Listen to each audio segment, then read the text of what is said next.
Hello, this is Matt on the Moon Lambo channel.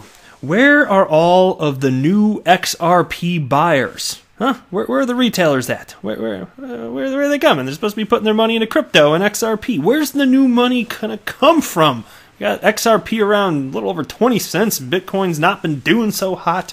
Where's the money gonna come from? Well, I'm gonna run through some ideas because there's an article got me thinking about this. It's from Daily Hodl titled, "If Bitcoin is going to $100,000, where are the new buyers? Crypto analyst tackles BTC's big conundrum." And there are a couple opposing viewpoints with this, and I'm going to approach this from the perspective of an XRP community member, an XRP holder, who continues to purchase XRP, by the way. So that's where some of the money's coming from good old Moon Lambo's wallet. And I'm also going to bring back something I've only discussed once on this channel, and it's the Flowbee Marketcap.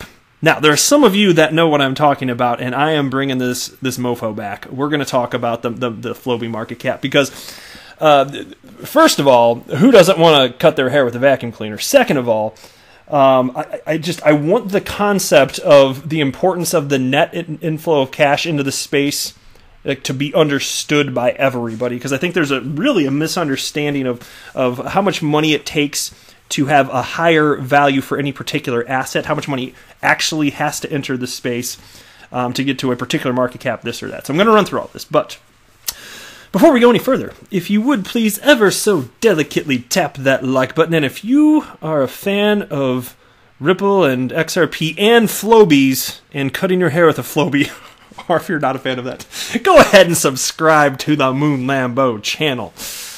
Alright, let's go ahead and take a deep dive here.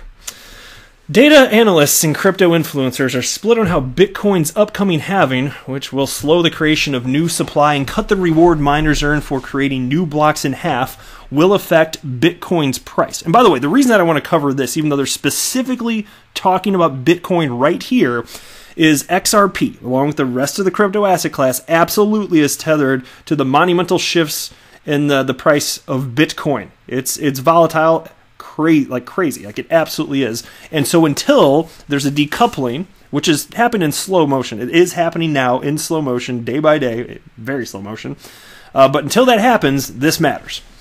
And so with prognosticators shooting for a target of $100,000 and beyond per Bitcoin in by 2021, 2022, or 2023, crypto analyst Nicholas Merton, aka DataDash, asks why buyers aren't rushing in now to snatch up Bitcoin on the cheap at its current price around $7,200. By the way, Nicholas Merton, he has a massive YouTube channel with 300 and something thousand subscribers. He's a sharp guy. He's not a fan of Ripple and XRP, but he's not like nasty about it. He just, from an ideological perspective, he just isn't a fan, but he's not a troll or anything of the sort. So I'm happy to engage and talk about people with dissenting views that are just being adults about it and just happen to have a different opinion than me. And he definitely falls in that camp, but I can appreciate what he does. Anyway, while he's not calling for $100,000 tomorrow, he too believes that the halving event will set Bitcoin up for a big surge in the years to come. And here's a quote from him. "This is a very reasonable expectation." Some people would say, "Nick, how can you be so confident about that when this is public knowledge? If everyone's anticipating it's going to $100,000, then why aren't people buying it?" It's a very fair question, which I don't think many people have done a good job of answering, so I'm going to do that now. There's two reasons for this. The first one is that not everyone is in the crypto sphere. I think there's something that's very imperative, or rather that's something that's very imperative for us to understand, and that is that we can tend to be in a bubble sometimes when it comes to the crypto space. We think because of how great Bitcoin is and how much we talk about it and how much we spend time on it, and you may even be invested in Bitcoin yourself or considering investing because you like it so much, well, we're a small minority of the people across the world. We're a very small group, a global community that shares this same passion. In fact, you'll get a variety of statistics right now, but I would say that the amount of people who actually hold Bitcoin on the world stage is somewhere around 0.3% to 0.5%. the people who have even used Bitcoin to some degree are at less than 1%, and that's including not just Bitcoin, but cryptocurrencies in general, right? And to me, that's a perfectly reasonable assessment of what's going on. And I'll always go back to also that things are cyclical. More people will get drawn in. That's why I always kind of figured after this huge run up in 2017, in my gut I was thinking, man, this is the biggest run up in the history of the asset class. I was thinking in the back of my mind and not knowing. And I don't do chart analyst stuff. So again, just kind of in my gut, I'm just like, that is so massive. I was thinking, man, what if it takes years for there to be another notable run-up? And that could end up being the case. We don't know. I'm not saying yes or no, but it got me thinking anyway. So Merton says the space has attracted people who understand the tech and big data science models, proverbial geeks who like to explore concepts on a deeper level. And here's another quote. That's not a derogatory term. If you're into this stuff, you're on the cutting edge. You're cutting edge. Talk about cutting edge. We're getting into Flowbees in a minute. And then he says, I wish I could have just segued right into the Flowbee stuff after that. I didn't even think about it when I was reading this earlier. Anyway, but then he says, you're definitely studying these markets in a much deeper way than most people are. All right. And then the article goes on to say, the small crypto geek bubble plus analysis of market dynamics, he says, make him confident that the upcoming halving will perform like the past halving events in 2016 and 2012, which led to Bitcoin's subsequent and dramatic bull runs, followed by steep corrections. It'd also be fair to point out, I'd say, given that you saw what happened before one halving, if you were leading up into the second one, might you think that it wouldn't happen because people are aware? But the funny thing is, supply and demand is supply and demand, right? Anyway. He qualifies his prediction with a basic market principle, inflows and outflows. And here's a quote from him now. The price of an asset like Bitcoin tends to go up when there are more inflows than outflows. Inflows is new money in, dollars buying Bitcoin, and outflows are holders of Bitcoin selling their Bitcoin for dollars. Now, here's an opposing viewpoint, which is worth noting as well, and this one's a little bit shorter. Morgan Creek Digital co-founder and partner Jason Williams, however, disagrees. He says the crypto community is now well aware of the event. Without those new people rushing in, he predicts the price will remain flat. And here's a quote. Unpopular opinion. When the Bitcoin halving occurs, two things may happen. Some large percentage of miners will shut down, and some will refuse to sell newly minted Bitcoins for less than 14,500 United States dollars or more, orange coin up. And I don't know what that orange coin thing is, but there you go. So that's what he said here. And so as far as what's going to happen, I don't know for sure. Like, to what degree is the concept of the halving baked into the price of Bitcoin? For some.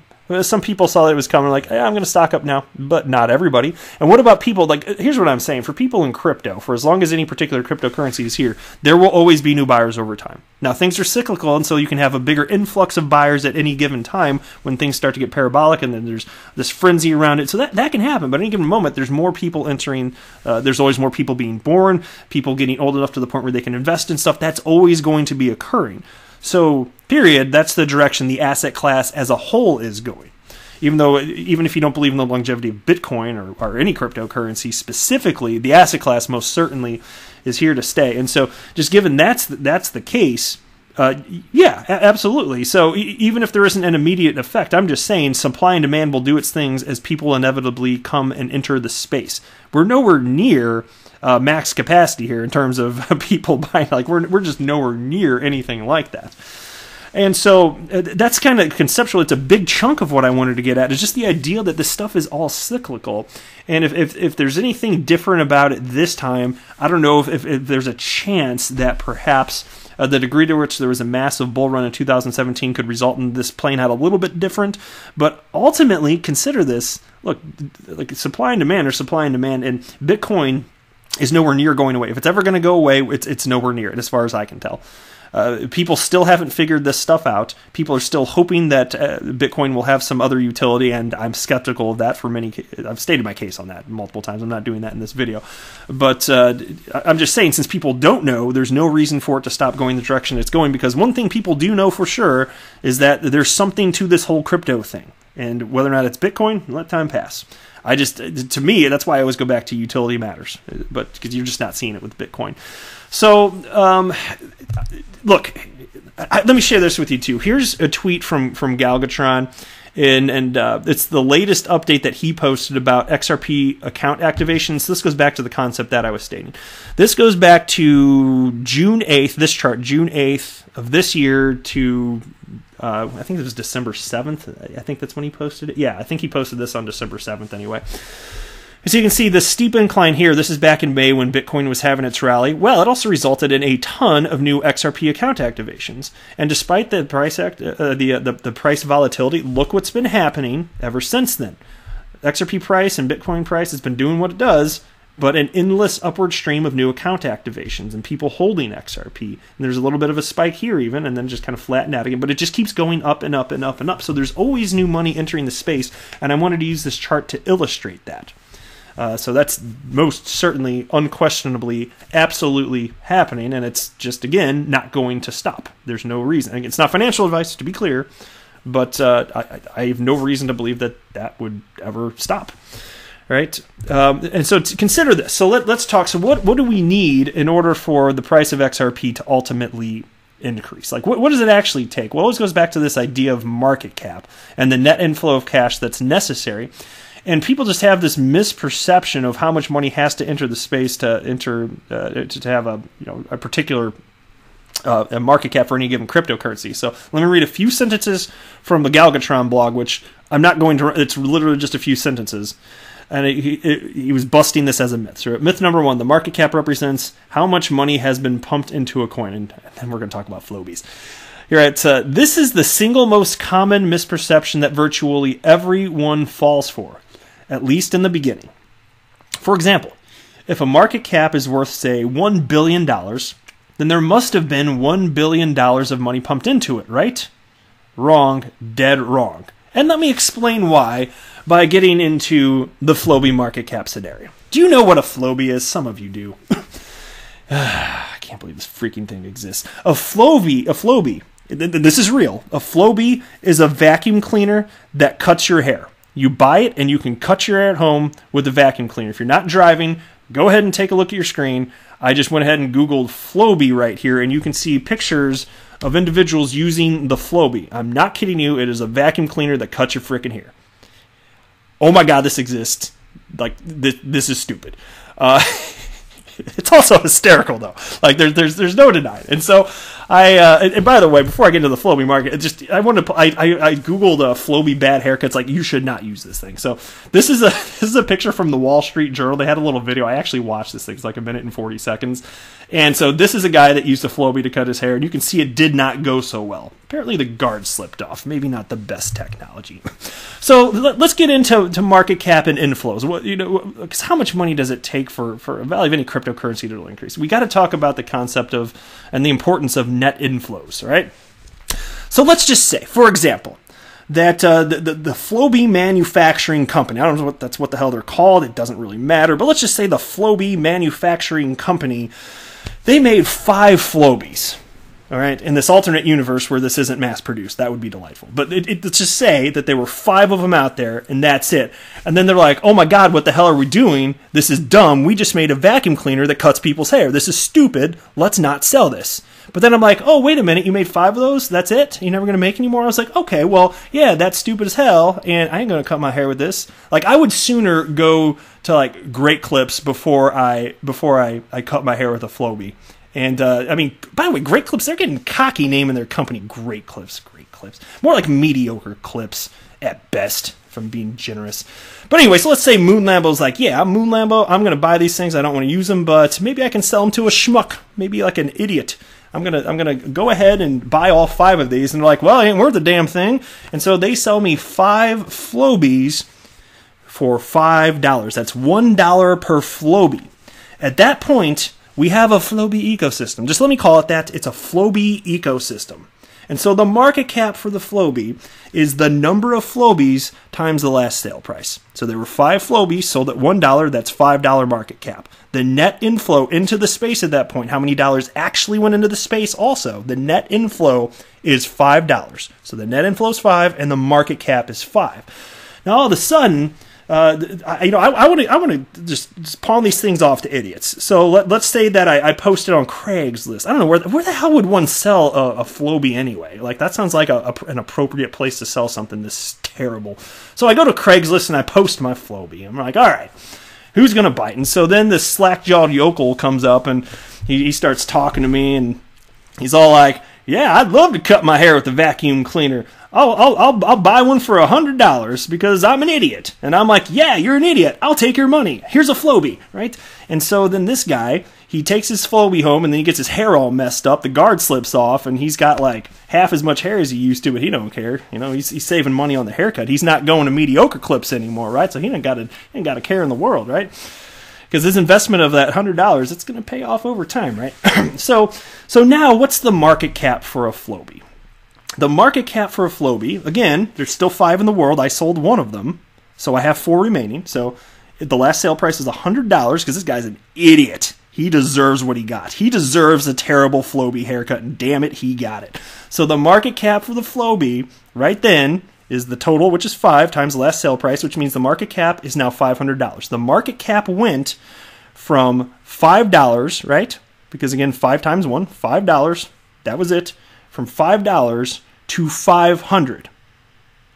From $5 to $500. That's what the market cap went to. What was the net inflow of cash? Well, I put $5 into the space, and then the slack-jawed yokel comes along. That's another 100. Do some simple math right there. How much money has actually entered the space?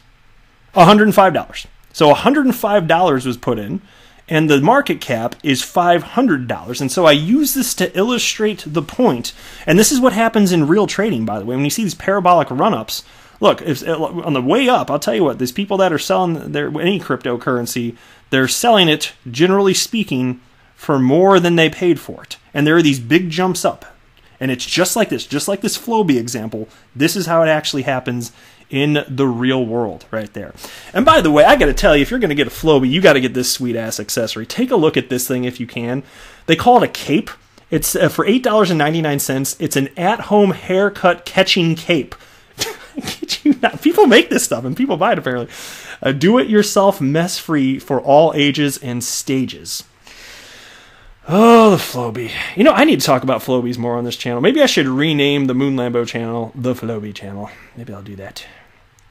Or maybe not. I don't know. But this is just ridiculous. What is my freaking channel? I said this last time, too. There's one other time I talked about Flowbees, and I was like, oh my god, what the hell am I doing to my freaking channel?